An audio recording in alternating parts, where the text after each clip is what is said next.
નમસ્કાર મિત્રો, આપ સર્વનું આપણી યુટ્યુબ ચેનલ એસકે સ્ટડી ટોકની અંદર હાર્દિક સ્વાગત છે. મિત્રો, ગઈકાલે જે ટાટ એસનું પેપર લેવામાં આવ્યું એમાં બહુ બધું સારું એવું પરફોર્મન્સ આપણું રહ્યું.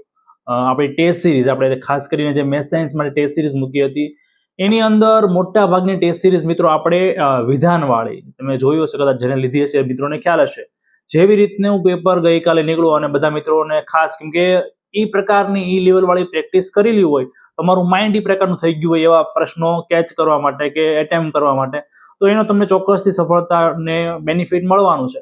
તો એ જ વસ્તુ ગઈકાલના પેપરની અંદર બધા મિત્રોને સારો એવો બેનિફિટ રહ્યો. વાત કરીએ બીજી બધી વસ્તુની, યોજનાઓ છે, કરંટ અફેર છે અને એ સિવાય ઘણા બધા પ્રશ્નો.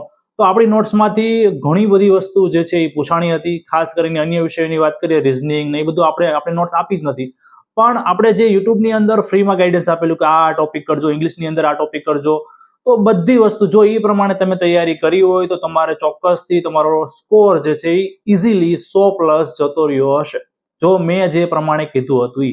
હવે મૂળ વાત એ છે કે ઘણા બધા મિત્રોના ગઈકાલે પણ મેસેજ હતા કે સાહેબ હવે પ્રિલિમ તો પતી ગઈ, કેટલા માર્ક હોય તો મેન્સની તૈયારી અત્યારથી ચાલુ કરી દેવાય? અને બીજું, ટાટ એચએસ ની તૈયારી કરાય કે ટાટ એસ ની તૈયારી કરાય, એ પણ આપણે આ વિડીયોની અંદર ચર્ચા કરવાના છીએ. મિત્રો, ખાસ મેરિટ બાબતે તમને કહી દઉં, ઘણા કહેતા સાહેબ મેથ્સ સાયન્સની અંદર પેપર જે છે એ ખૂબ જ અઘરું હતું. મિત્રો, મેં પેપર જોયું છે. પેપર આમ અઘરું ના કહેવાય, પેપર લાંબુ હતું. ટાઈમ પ્રમાણે તમારે, કેમ કે વિધાનવાળા પ્રશ્નો હોય, તમારે એક પ્રશ્નમાં ઘણો બધો સમય લાગી જાય અને ખાસ મેથ્સ સાયન્સની અંદર ગણતરી પણ કરવાની હોય. પેપર ઇઝી હતું પણ બધું લાંબુ હતું, એટલે તમારો ટાઈમ વધુ કેચઅપ કરી લે, એટલે તમને એ વસ્તુ અઘરી લાગે.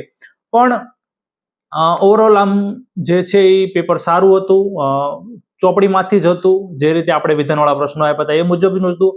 અન્ય સબ્જેક્ટમાં પણ આ રીતની જે છે એ ચોપડીમાંથી જ પ્રશ્નો હતા. હવે મિત્રો, આના પહેલા આપણે જ્યારે વિડીયો બનાવ્યો હતો ટાટ એચએસ નો, ત્યારે પણ મેં વાત કરી હતી કે મેં મિત્રો મેરિટ જે છે એ ગઈ વખતે જેવી રીતે 2023માં ટાટ એસ લેવાની હતી કે ટાટ એચએસ લેવાની હતી, જે રીતે 35% મુજબ આપણે 200 માર્કનું પેપર હોય છે, 200ના 35% મિત્રો તમે કરશો એટલે 70 ગુણ.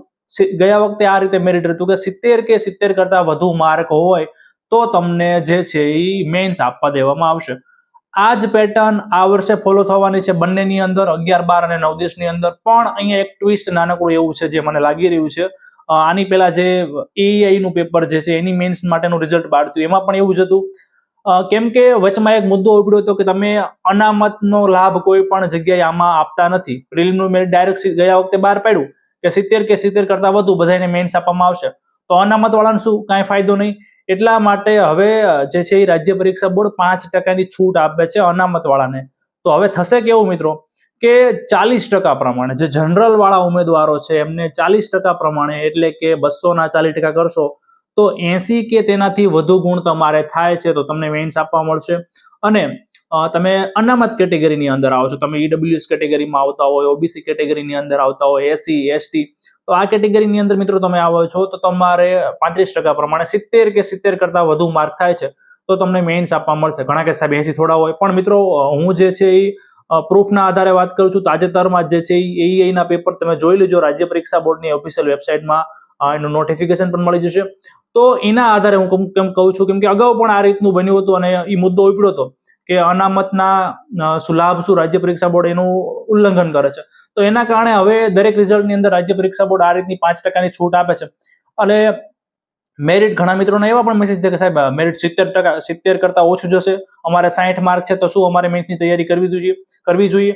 તો મિત્રો એક લખીને લાગજો, અથવા હું તમામ એવા મિત્રો કે જેને સોલ્યુશન કર્યું છે આડું, જે મિત્રોના માર્ક 70 કરતા ઓછા થઈ રહ્યા છે એ મિત્રો મેન્સની તૈયારી ના કરતા. મિત્રો, હું બીજા ઘોડે ખોટી વાતો નહીં કરું, કેમ કે મેરિટ જે છે એ 100% 70 કે 70+ તો જવાનું જ છે. તો તમારે શું કરવાનું, તો મિત્રો તમે બીજી પરીક્ષાઓની તૈયારી કરી શકો છો, અથવા તમને એમ લાગતું હોય અને થોડી ઘણી સંભાવના પણ છે કે ટેટનું આવી શકે છે તરત નહીં આવે પણ થોડાક મહિનાઓ પછી, તો એની પણ તમે જે છે એ તૈયારી કરી શકો છો. તો ખાસ મેરિટ બાબતે આવું રહેવાનું છે. જનરલ વાળાને 80 કે તેનાથી વધુ માર્ક, અને જે અનામત વાળા મિત્રો છે એમને 70 કે તેનાથી વધુ માર્ક, આ રીતનું મેરિટ રહેવાનું છે. હવે વાત રહી આપણે જે બીજી વાત કરવાની હતી કે અત્યારે ટાટ એચએસ મેન્સની તૈયારી કરવી જોઈએ કે ટાટ એસ મેન્સની તૈયારી કરવી જોઈએ? મિત્રો, આ બાબતે અગાઉ પણ મેં એકવાર વિડીયોમાં કીધેલું છે કે તમે બે હાથમાં લાડવો લેવા ના જતા. હું અનુભવના આધારે કહું છું. મેં ટોટલ 3 સરકારી પરીક્ષાઓ પાસ કરેલી. જ્યારે આ રીતની સ્થિતિ હોય કે મહિનામાં જ મેઇન્સ આવવાની હોય, એની પછી 1 મહિના પછી બીજી મેઇન્સ આવવાની હોય, તો તમને જેમાં વધુ ફાવતું હોય, તમને એમ લાગતું હોય કે તમે 11-12 ની અંદર જ નોકરી લેવા માંગો છો અને તમારું કન્ટેન્ટ ઓલરેડી પહેલેથી એની અંદર સારું છે અને 1 મહિનાની અંદર તમે ફૂલ્લી બધી તૈયારી કરી લેશો, કેમ કે તમારે હવે MCQ ગોખવાના નથી, હવે તમારે લખવાનું છે. એટલે આખા પ્રશ્નો યાદ કરવામાં થોડુંક અઘરું પડે. જે મિત્રો રેગ્યુલર સ્કૂલમાં ભણાવવા જતા હોય તો એમને કન્ટેન્ટ સારું હશે, ખાસ કરીને મેથ્સ સાયન્સ વાળા, કે મૌખિક રીતે મોઢે બોર્ડમાં બધા દાખલા એવું બધું ગણતા હોય. પણ દરેક સબ્જેક્ટમાં આ વસ્તુ પોસિબલ નથી, તો અહીંયા તમારે થોડુંક લેવલ અપ કરવું પડશે તૈયારીની અંદર. એ બાબતે આપણે વિડીયો પણ અલગથી મૂકવાના છીએ, તો ખાસ તમે મારી ચેનલને સબસ્ક્રાઇબ ના કર્યો, ગાઈડન્સ વિડીયો મૂકીશ. એ વિડીયો જોયા પછી તમારે કોઈનો વિડીયો જોવાની જરૂર પડે, કઈ રીતે તૈયારી કરવી, શું તૈયારી કરવી, ક્યાંથી વાંચવું, એ બાબતનો વિડીયો હું 1-2 દિવસની અંદર જ મૂકવાનો છું.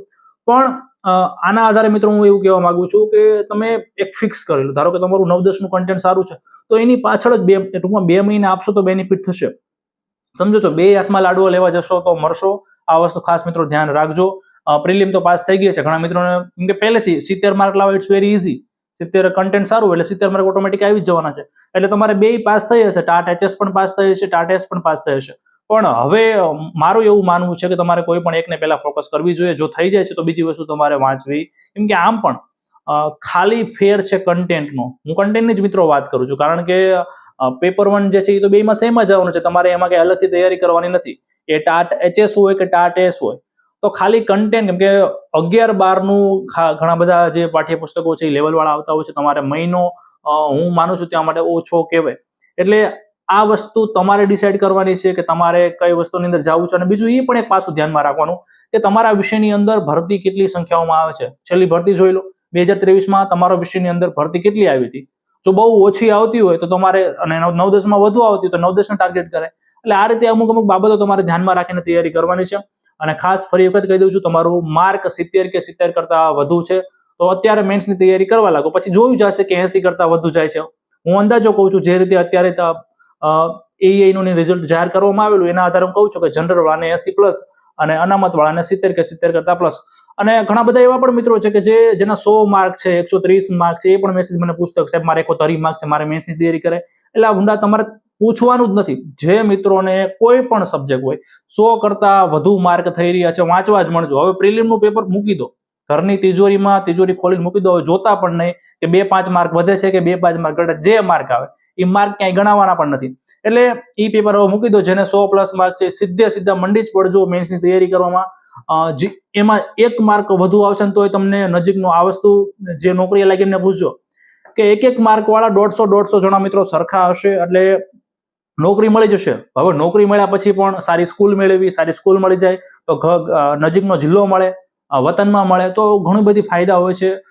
જો મેરિટ ઓછું હશે તો ગ્રાન્ટેડ મળશે, સારું હશે તો સરકારી મળશે. તો એ બધી ચર્ચા આપણે ભવિષ્યમાં કરવાના છે. તો મેન વસ્તુ છે હવે ઊંધા પડીને વાંચવા લાગજો.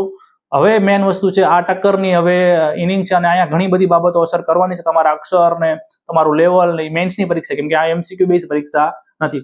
તો એ બાબતે મિત્રો વિડીયો મૂકવાનો છું. તો ખાસ ફરી એક વખત કહી દઉં કે તમે ચેનલ ઉપર નવા હોય તો ચેનલને સબસ્ક્રાઇબ કરી દો અને બાજુમાં આપેલા બેલ આઇકનને પણ દબાવી દેજો, જેથી હું કોઈ પણ વિડીયો મૂકું તો તમારા સુધી પહોંચી જાય. ધન્યવાદ.